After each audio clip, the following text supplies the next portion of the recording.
What drives a seemingly normal man to commit an act so heinous that it defies all understanding? How can someone lead a double life so perfectly orchestrated that not even those closest to them suspect the darkness that hides behind their smile? This is the story of Carlos Mendoza, a man whose unbridled obsession led him to cross lines that should never be crossed, and how a single act of violence unmasked a series of crimes that had remained hidden for years.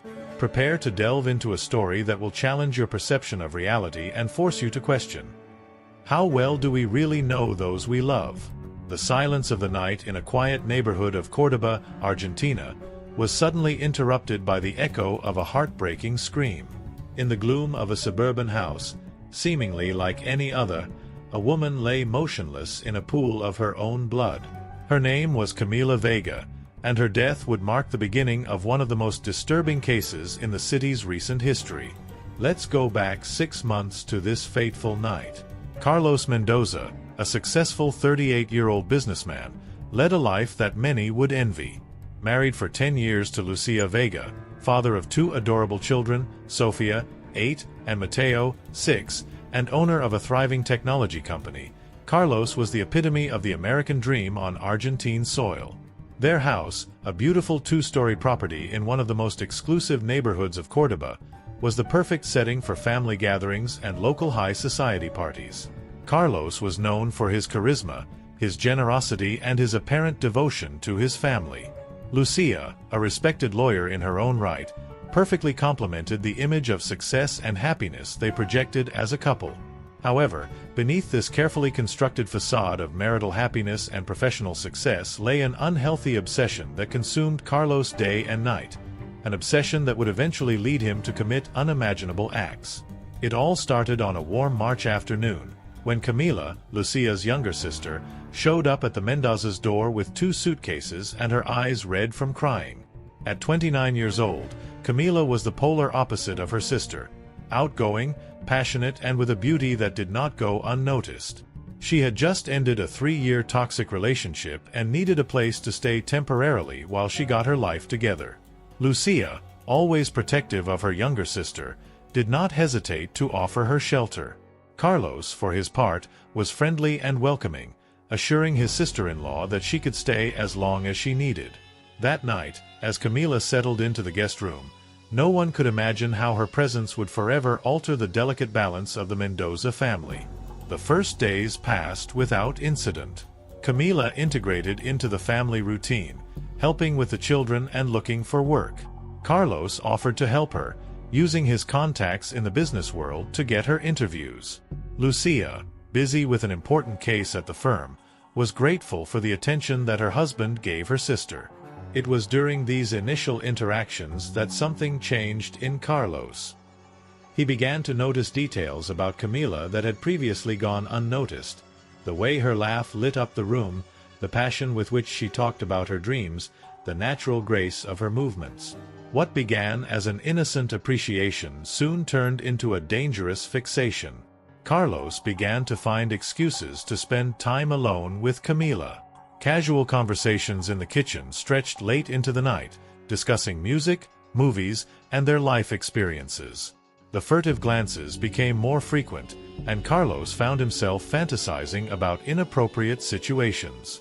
Camila, oblivious to her brother-in-law's true intentions, interpreted his behavior as simple brotherly kindness. Grateful for the support she received at a difficult time in her life, she began to see Carlos as a confidant and friend. As the weeks passed, Carlos's obsession grew exponentially. He began to reorganize his work schedule to be at home when he knew Camila would be alone. He installed hidden cameras in the guest room and the bathroom she used, citing concern for the security of the house when Lucia questioned the need for more security measures. Not satisfied with this, Carlos took his invasion of Camila's privacy a step further. Using his knowledge in technology, he managed to hack his cell phone. Now I could monitor every message, every call, every photo that Camila shared. His mind was filled with irrational jealousy every time she mentioned any man, whether it was a former friend or a potential employer. Meanwhile, Lucia began to notice subtle changes in her husband's behavior. Carlos came home late from work more frequently, seemed distant during family dinners, and sometimes seemed irritable for no apparent reason. When I asked him what was happening, Carlos hid behind work stress and concern about the country's economic situation. The tension in the home grew imperceptibly but constantly. The children, Sofia and Mateo, began to show signs of restlessness, feeling the charged atmosphere that had settled in the house. Camila, for her part, began to feel uncomfortable, sensing that something was not right, although she could not identify exactly what it was. One day, while Camila was preparing for a job interview, she noticed that her favorite blouse was missing. After searching throughout the house, he found her in Carlos's study, hidden behind some books. Confused and a little alarmed, she decided not to mention the incident, convincing herself that there must be a reasonable explanation. The situation came to a head one Friday night. Lucia had traveled to Buenos Aires to attend an important law conference, leaving Carlos in charge of the children and the house. Camila, who had gotten a job as an assistant at an art gallery, arrived late that night after helping organize an exhibition. Carlos was waiting for her in the living room, with an open bottle of wine and 2 glasses on the coffee table. He told her that the children were already asleep and invited her to celebrate her new job. Camila, tired but grateful for the gesture, accepted a drink. As the night progressed and the level of the bottle decreased, Carlos began making increasingly personal and inappropriate comments. He praised Camila's beauty, comparing her favorably to Lucia, and suggested that perhaps he had married the wrong sister. Camila, uncomfortable and a little scared, tried to change the subject and eventually excused herself to go to her room. That's when Carlos decided to act. He followed her to the hallway and, before Camila could enter her room, cornered her against the wall. The alcohol on his breath and the predatory look in his eyes alerted the young woman that the situation had escaped all control. When Carlos tried to forcibly kiss her, Camila pushed him with all her strength and threatened to tell Lucia everything. Camila's rejection unleashed Carlos's contained fury. In a fit of anger and frustration, he followed her to her room. Camila tried to close the door, but Carlos was stronger. In the ensuing struggle, Carlos grabbed a letter opener from the desk and, in a moment of absolute madness, repeatedly stabbed it into his sister-in-law's body. Camila's screams mixed with the cries of the children in the next room, auditory witnesses of a heinous crime that would mark their lives forever. When silence reigned in the house again, Carlos found himself standing, panting, with bloody hands and Camila's lifeless body at his feet. The reality of what he had done hit Carlos like a ton of bricks. Panic set in, but years of maintaining a facade of perfection allowed him to act with a calculating coolness that would later surprise even the most experienced investigators. The first thing he did was make sure the children didn't leave his room.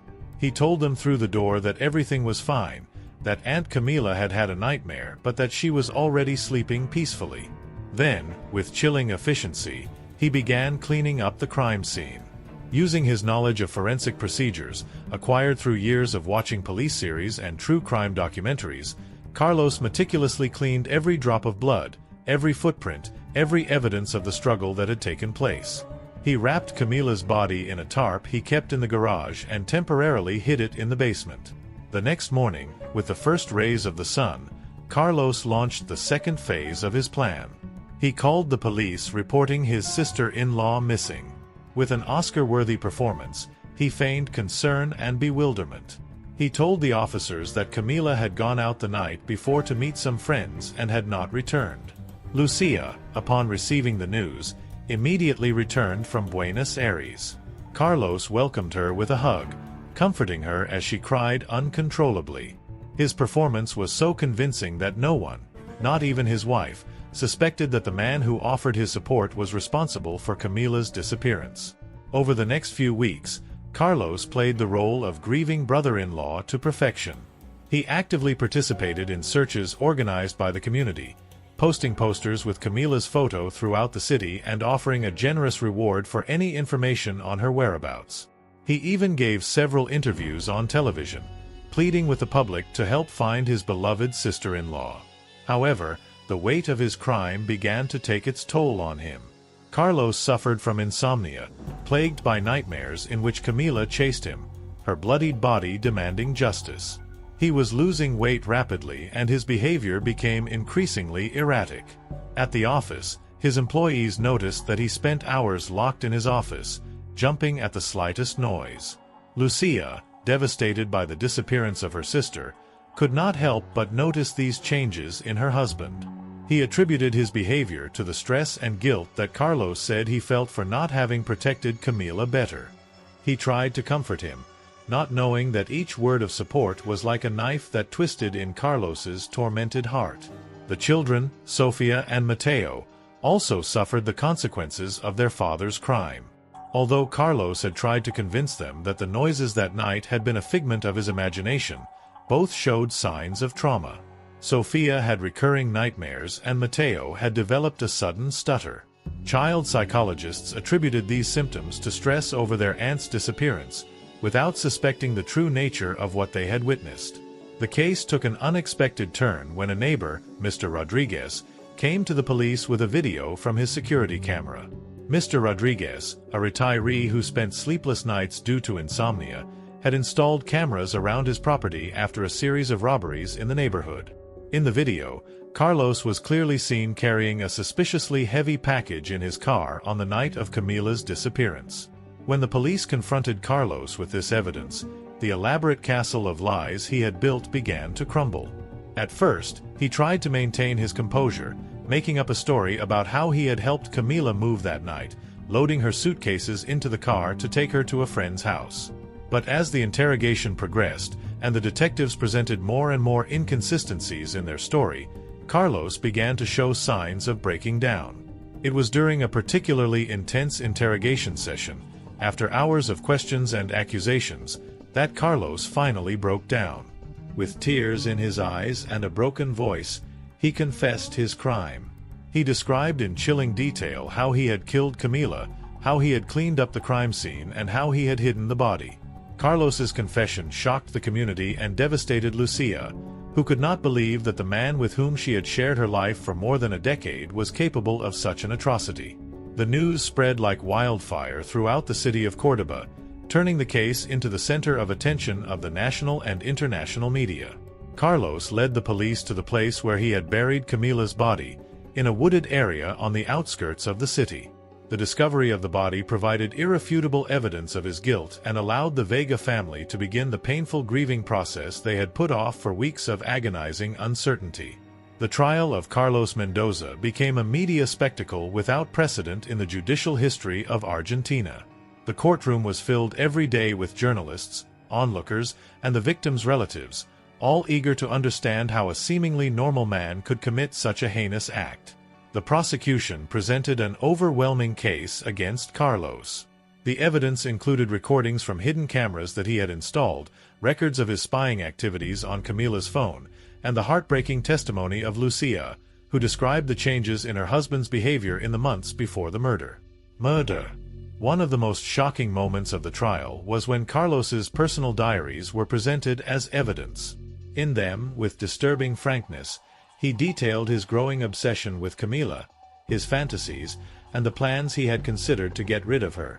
The reading of these passages in court provoked audible gasps among those present and silent tears on Lucia's face.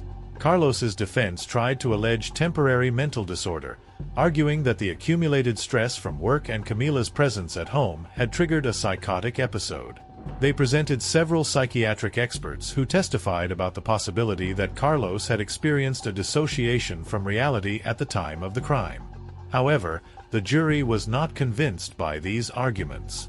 The meticulous planning of the cover-up and Carlos's cold actions in the weeks after the murder contradicted the idea of an impulsive act or the product of temporary insanity.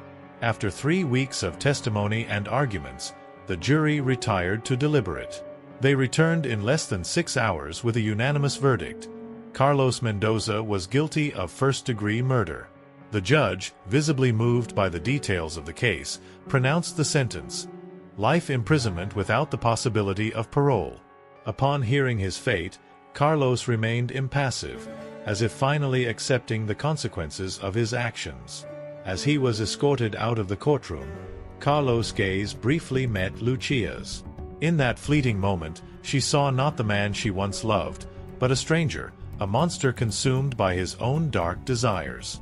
It was at that moment that Lucia realized that the man she had married, the father of her children, had never really existed. It had been just a mask, a facade carefully constructed to hide Carlos' true nature. The Mendoza case seemed to have reached its conclusion, but the epilogue of this tragedy would reveal an even more disturbing truth. During the exhaustive investigation that followed Carlos' arrest, detectives discovered disturbing connections to other unsolved cases. Delving into Carlos's past, investigators found that his obsession with Camila had not been an isolated event, but rather the climax of a series of crimes that had gone unnoticed for years. Links were made between Carlos and the disappearance of 2 young women in other cities where he had previously lived. The first victim, identified as Mariana Lopez, was a university classmate of Carlos who had mysteriously disappeared 15 years ago. At the time, Carlos had been briefly interrogated as one of the last to see her alive, but he managed to deflect suspicion with his charisma and a seemingly solid alibi. The second victim, Elena Gomez, was a former employee of Carlos's company in Rosario. His disappearance, which occurred 8 years ago, coincided with Carlos's sudden resignation from his position and his move to Córdoba. At the time, no one had connected the 2 events. These revelations shook public opinion and the authorities even more. How had Carlos Mendoza managed to evade justice for so long? How many more victims could have fallen into their hands over the years? The case reopened a national debate about the effectiveness of the judicial system and the need to improve communication between police forces in different jurisdictions. Many wondered how many other predators like Carlos could be living seemingly normal lives, hiding dark secrets behind facades of respectability. For Lucia, these revelations were the final blow that destroyed any positive memories she may have retained of her life with Carlos. Guilt consumed her, wondering how she had failed to see the signs, how she had brought this monster into her sister's and her children's lives. The children, Sofia and Mateo, faced an uncertain future. Traumatized by what they had witnessed and confused by their father's sudden disappearance from their lives, they would require years of therapy and support to process the events that had destroyed their childhood.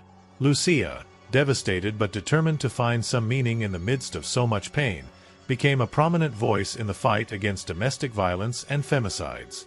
She founded a non-profit organization dedicated to helping at-risk women and educating the public about the signs of abuse and controlling behavior in relationships.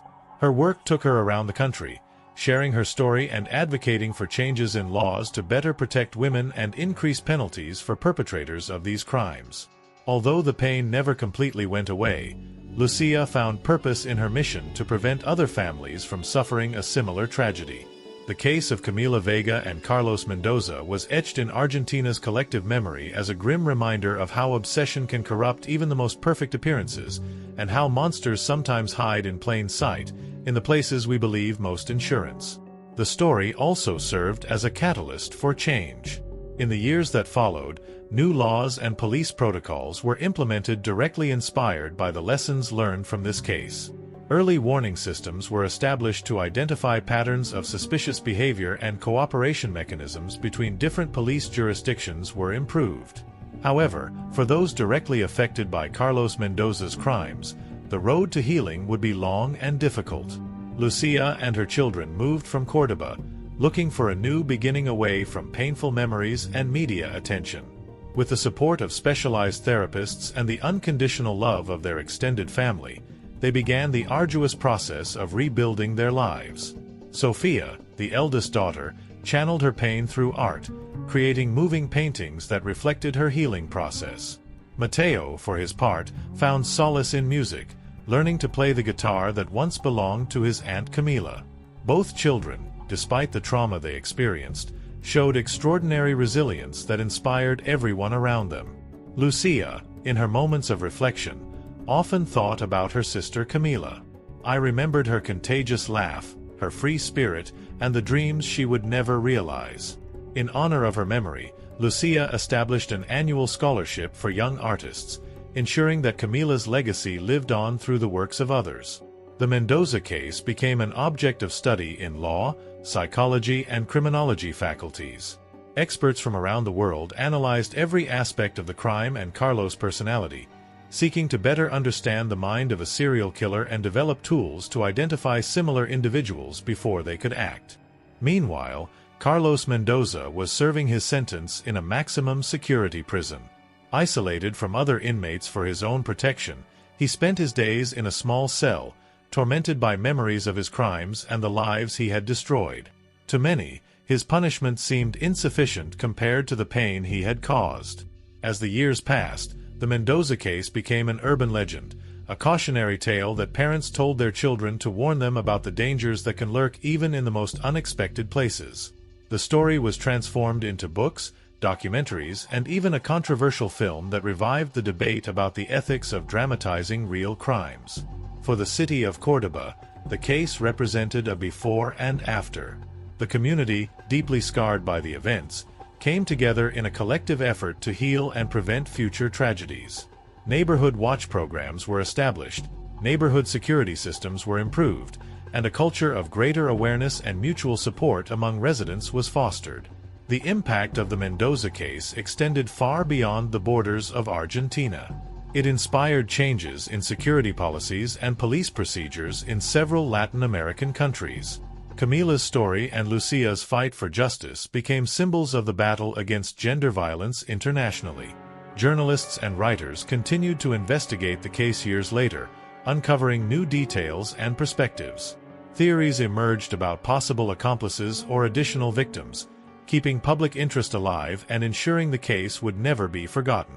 As society evolved, the Mendoza case became a reference point for broader discussions about toxic masculinity, the abuse of power in relationships, and the importance of emotional education from childhood. Story-based educational programs were developed, designed to teach youth about healthy relationships and the importance of recognizing and reporting abusive behavior. 10 years after the crime, Lucia published a book titled Beyond the Mirror: Surviving Deception and Betrayal. In it, she shared her intimate perspective on the events, her healing process, and the lessons she had learned. The book quickly became a bestseller, offering hope and guidance to other victims of similar traumas. Sofia and Mateo, now young adults, found their own ways to honor their aunt's memory and process their past. Sofia became a renowned artist, whose works explored themes of loss, identity, and rebirth. Mateo, for his part, studied psychology and specialized in the treatment of traumatized children, using music as a therapeutic tool. The neighbor who had provided the crucial video, Mr. Rodriguez, was recognized as a local hero. Their act of civility inspired others to be more vigilant and not hesitate to report suspicious activity, reinforcing the idea that the safety of a community is the responsibility of all its members.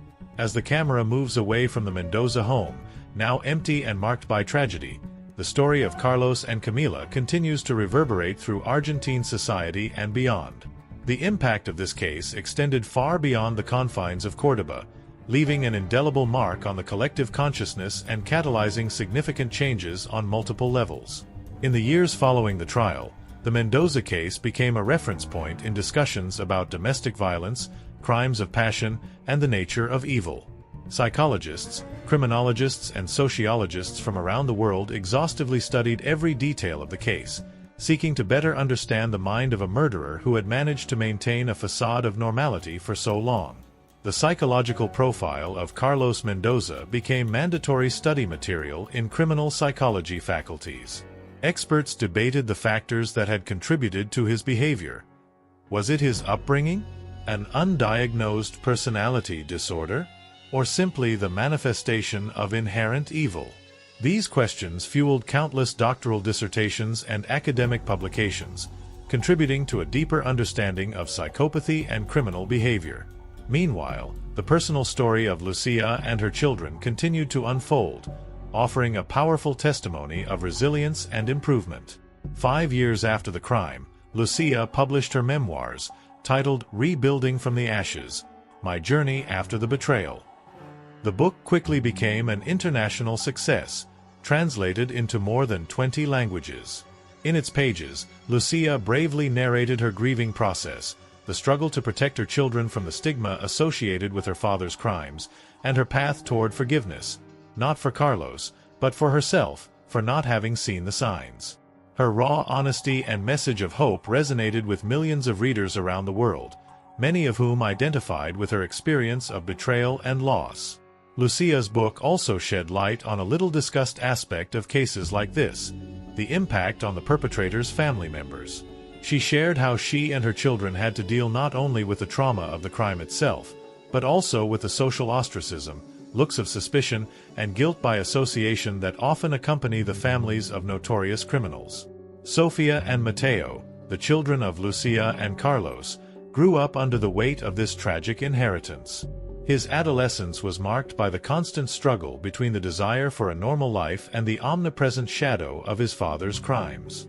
Sofia, who had shown a precocious talent for art, channeled her pain into moving paintings that captured the complexity of her emotions.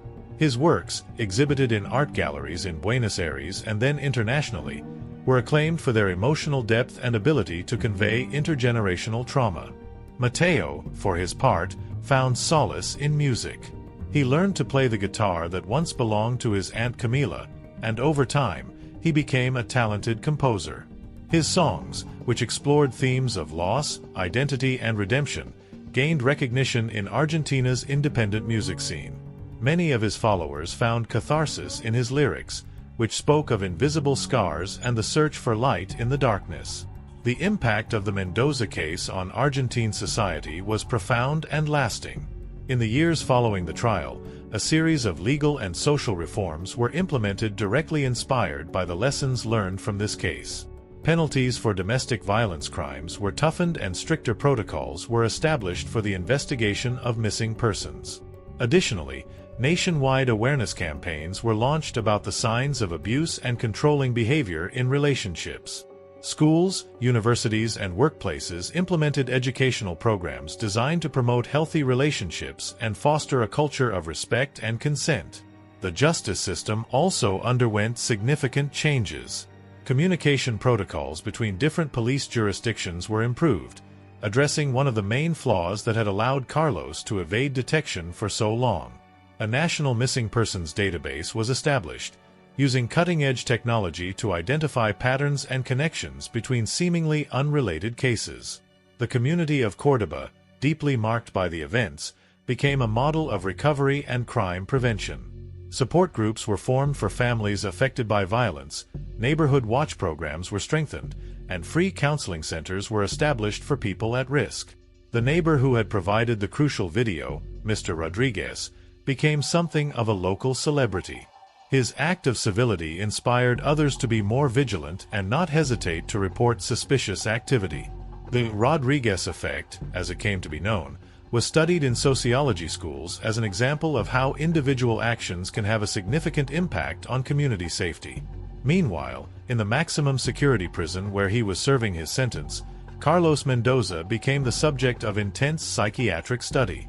Teams of researchers sought to understand the mind of a man who had been capable of leading such a perfectly orchestrated double life. Interviews with Carlos, conducted over several years, provided valuable information about the mechanisms of denial, rationalization, and compartmentalization that had enabled his crimes. Surprisingly, as time went by, Carlos began to show signs of genuine remorse. In a series of letters published with Lucia's permission, he expressed deep regret for his actions and the harm he had caused. These letters sparked intense debate about the nature of redemption and whether it was possible for someone who had committed such heinous acts to find some form of atonement. The Mendoza case also had a significant impact on popular culture. In addition to Lucia's book, numerous documentaries, television series, and films inspired by the events were produced. Each new interpretation reignited public debate about the ethics of dramatizing true crimes and the balance between the public's right to know and respect for the privacy of victims and their families. One of the most controversial productions was a television series titled Masks of Normality, which explored Carlos's life before the crimes. The series drew criticism for its supposed humanization of the killer, but was also praised for its nuanced exploration of how society often overlooks warning signs in seemingly successful and respectable individuals. On the 10th anniversary of Camila's death, Lucia organized a commemorative event that became much more than a simple tribute.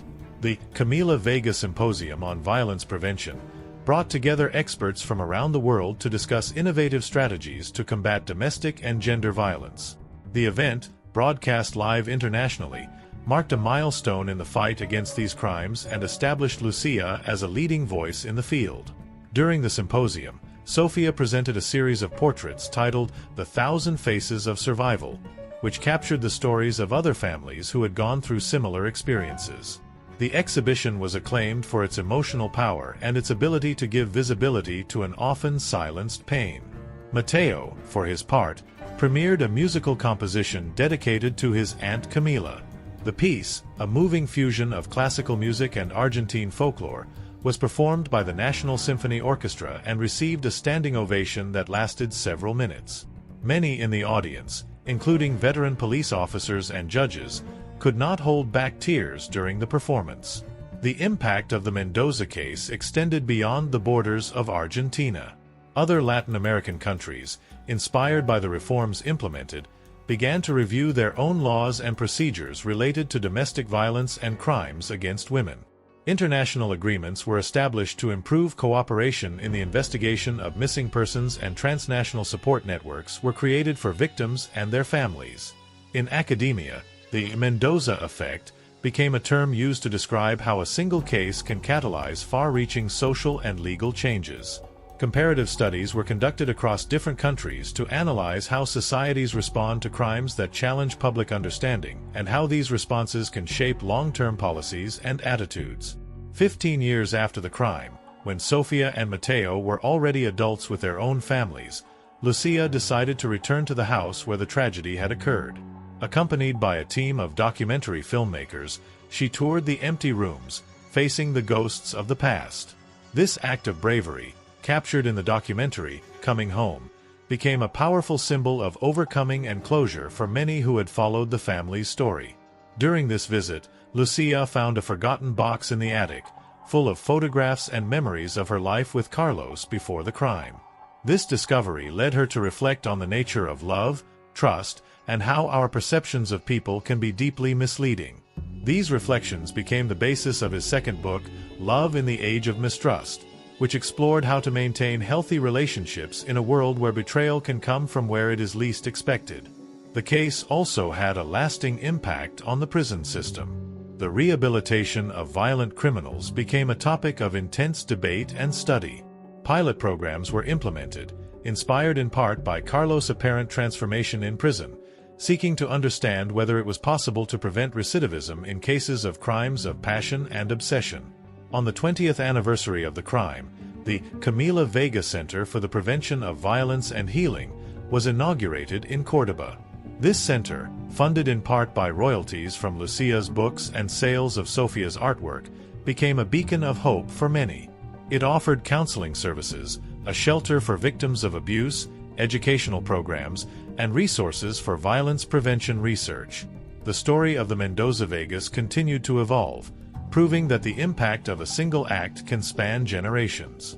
Lucia's grandchildren, who never knew their Aunt Camila or grandfather Carlos, grew up with a keen awareness of their family history.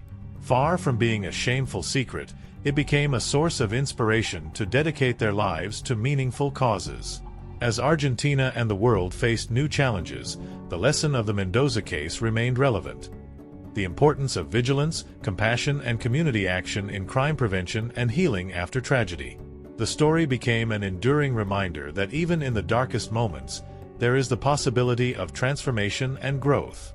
As the camera makes a final pan over the city of Córdoba, showing the Camila Vega Center and the streets full of posters promoting awareness about domestic violence, the narrator concludes, "The story of Camila and Carlos Mendoza reminds us that sometimes the greatest danger comes not from a stranger in the dark, but from those we trust most. In the search for justice and truth, we must remain vigilant, because appearances can be deceptive, and the darkest secrets are often hidden behind the brightest smiles." But it also teaches us about the resilience of the human spirit, the strength that comes from pain, and the ability of a community to come together and heal.